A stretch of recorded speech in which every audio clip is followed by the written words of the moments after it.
தமிழ் தேசிய மக்கள் முன்னணியின் தலைவரும் பாராளுமன்ற உறுப்பினருமான கஜேந்திரகுமார் பொன்னம்பலம் தமிழரசுக் கட்சியின் பதில் தலைவர் சிவஞானத்தை இன்று சந்தித்துள்ளார்.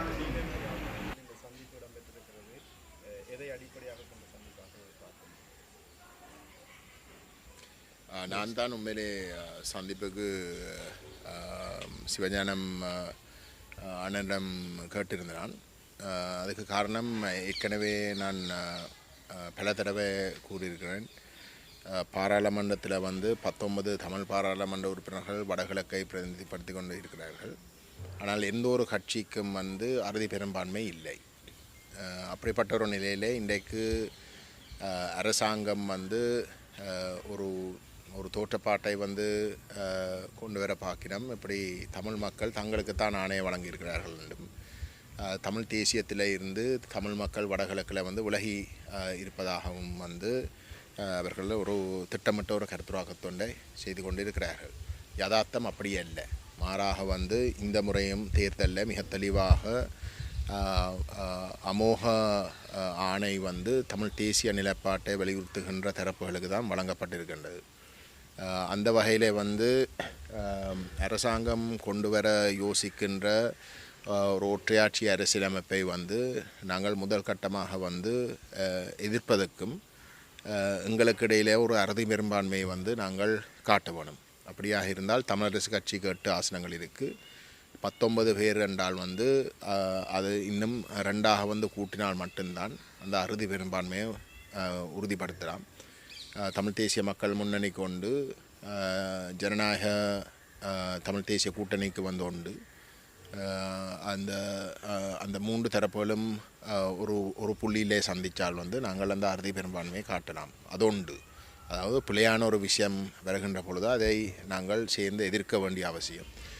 ரெண்டாவது ஒரு நெகட்டிவாக போகாமல் ஒரு பாசிட்டிவாக கொண்டு போகிறதா என்றால், தமிழ் மக்களுடைய ஆணையை பெற்ற தரப்புகள் என்ற வகையில் எப்படி நாங்கள் எங்கட மக்களுடைய அரசியல் அபிலாஷைகளை பூர்த்தி செய்யக்கூடிய வகையில் ஒரு புள்ளியில் சந்திக்கிறேன். ரெண்டாவது விடயம். இப்போ அந்த கோணத்தில் தான் இந்த 3 தரப்புகள் ஒரு புரிந்துணர்வுக்கு வர வேணும் என்ற அடிப்படையில் ஒரு யோசனை இருந்தது. இந்த பாராளுமன்ற தேர்தல் முடிஞ்ச கையோட தமிழரசு கட்சியிலே அந்த தலைமை பதவி சம்பந்தமாக ஒரு கேள்வி இருந்த இடத்துல பாராளுமன்ற குழு அந்த கட்சியால் நியமிக்கப்பட்ட இடத்துல அந்த பாராளுமன்ற குழு தலைவர் என்ற வகையில் திரு ஸ்ரீதரன் ஓடு தான் தொடர்பு கொண்டார். ஆனால் அதுக்கு பிற்பாடு அந்த அமைப்பில் தலைமை பதவியை திரு சிவஞான மன்னன் அவர்களுக்கும் செயலாளர் பதவியை வைத்தியகலாநிதி சத்தியலிங்கம் அவர்களுக்கும் வழங்கியிருப்பதாக அறிஞ்ச இடத்திலையும் சிவஞான மன்னன் ஒரு பேட்டி ஒன்று கொடுத்த இடத்துல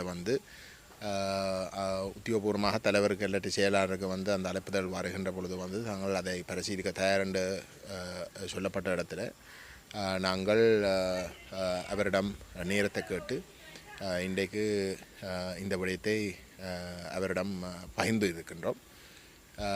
அவர் தங்களுடைய கட்சியிலே இந்த விஷயம் பேசப்பட்டு அடுத்த கட்டமாக எங்களுக்கு ஒரு முடிவை அறிவிப்பதாக சொல்லியிருக்கிறார். நாங்கள் அந்த சந்திப்பை எந்தளவுக்கு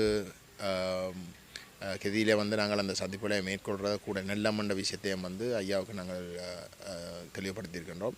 அதுக்கு காரணங்களும் அந்த வகையில் நாங்கள் ஒரு எதிர்பார்ப்போடு அவருடைய தலைமையில் தமிழரசு கட்சி ஒரு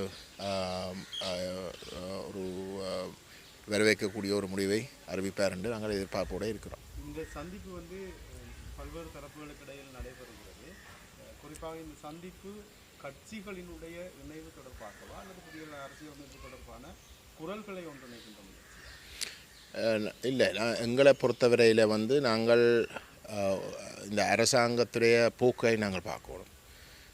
பாராளுமன்றத்தில் அவர்கள் நடந்து கொள்கிற விதத்தை எடுத்து பார்த்தால் அவர்கள் ஒரு 3/2 பெரும்பான்மை வைத்துக்கொண்டு அவர்கள் ஒருதலைபட்சமாகத்தான் நடந்து கொள்கிறார்கள்.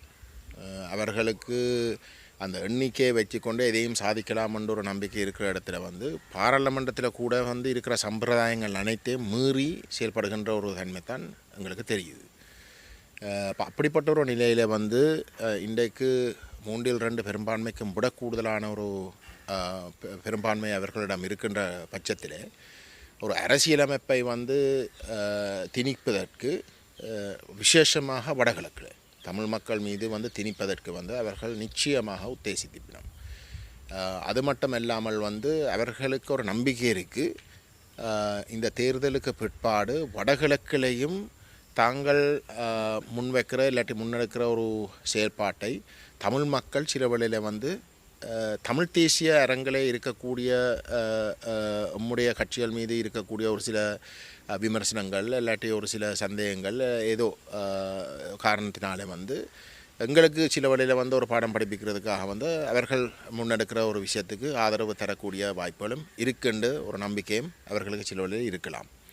ஆகவே எங்களை பொறுத்தவரையில் வந்து அந்த முயற்சிகள் அந்த ஒரு தமிழ் மக்களுக்கு ஒரு ஆறுதலாக தமிழ் மக்கள் யோசித்து இந்த விஷயங்களை சரியாக விளங்கி கொண்டு ஆராய்ந்து முடிவெடுக்க முடியாத வகையிலே ஒரு சில விஷயங்களை திணிக்கிறதுக்கு முயற்சி எடுத்தால் அரசியல் தலைவர்கள் என்ற வகையிலையும் கட்சிகள் என்ற வகையிலையும் வந்து அந்த பொறுப்பு எங்களோட மக்களை வழிநடத்துறது அந்த பொறுப்பு முழுக்க எங்களிடம்தான் இருக்கின்றது. அதில் நாங்கள் தவறக்கூடாது. அந்த அடிப்படையில் தான் அவசரப்பட்டு வந்து நாங்கள் எங்களுக்கிடையிலே பாராளுமன்றத்தில் வந்து அறுதி பெரும்பான்மையை காட்டி அப்படிப்பட்ட ஒரு தவறான விஷயங்களை வந்து தடுக்கிறதுக்குரிய வகையில் எங்களுக்கு இடையில் ஒரு புரிந்துணர்வை ஏற்படுத்தணும் என்ற அடிப்படையில் தான் இந்த பேச்சுவார்த்தைகள் வந்து இந்த 3 தரப்புகளுக்கும் இடையிலே நடைபெற வேணும் என்ற விருப்பத்தோடு நாங்கள் இந்த முயற்சிகளை எடுக்கிறோம். அது வெற்றி பெற்றால் அது மிகவும் வரவேற்கக்கூடிய ஒரு விஷயம். தமிழரசு கட்சியை பொறுத்தவரையில் இது விடயம் புதுசல்ல. ஏற்கனவே கௌரவ கஜேந்திரகுமார் பொன்னம்பலமும் ஸ்ரீதரன் அவர்களும் பாராளுமன்றத்திலே சந்தித்து குறிப்பாக ஸ்ரீதரன் இல்லத்திலேயும் சந்தித்து பேசியிருக்கிறார்கள். அந்த விடயம் மத்திய செயற்குழுவிலே நாங்கள் பேசியிருக்கிறோம். அவர்களுடைய முன்முயற்சிக்கு விரோதமாகவோ எதிராகவோ மாறாகவோ ஒரு நிலைப்பாட்டிலே நாங்கள் இல்லை. அப்படியான ஒரு முடிவைத்தான் எடுத்து அதன் அடிப்படையில் ஏற்கனவே இந்த விடயம் தொடர்பாக கையாள்வதற்கு 7 பேர் கொண்ட குழுவை நாங்கள் நியமித்திருக்கிறோம். இப்போ நான் அவர்களுக்கு தெளிவாக சொல்லியிருக்கேன். அதாவது இந்த கடிதம் தந்திருக்கிறார்கள் உத்தியோகபூர்வமாக. எனக்கும் சத்தியலிங்கம் அவர்களுக்கும் கடிதம் சமர்ப்பித்திருக்கிறார்கள். நாளைய தினம் சத்தியலிங்கம் அவர்களை நேராக நான் சந்திக்கக்கூடிய வாய்ப்பு இருக்கிறது. அவர் கையெழுத்து அந்த விடயத்தை பேசி ஏனையவர்களோடும் பேசி நான் ஒரு முடிவை தெரிவிப்பதாக சொல்லியிருக்கிறேன். ஒரு விஷயத்தை நான் எப்பொழுது அதாவது நாங்கள் 2015ஆம் ஆண்டு 19ஆம் ஆண்டு வரை வரைபட்ட அந்த வரைவு பற்றியே இனி நாங்கள் பேச வேண்டிய தேவையில்லை. அது ஏற்கனவே கைவிடப்பட்டாயிற்று. அதனுடைய நாங்கள் 2021 விசேட நிபுணர்கள் குழுவுக்கு சமர்ப்பித்த ஒரு முன்மொழிவு இருக்கிறது. அதையும் சேர்த்து ஸ்ரீ கஜேந்திரகுமார் அவர்களுடைய கருத்துக்களோடு பகிர்ந்து நாங்கள் ஒரு சுமூகமான ஒரு முடிவுக்கு வரக்கூடியதாக இருக்க வேண்டும் என்றதான் எங்களுடைய இலக்காக, அதான் எங்களுடைய முடிவாக இருந்தது மத்திய செயற்குழுவில். அந்த வகையில் அவர்கள் அழைப்பு தந்திருக்கிறார்கள்.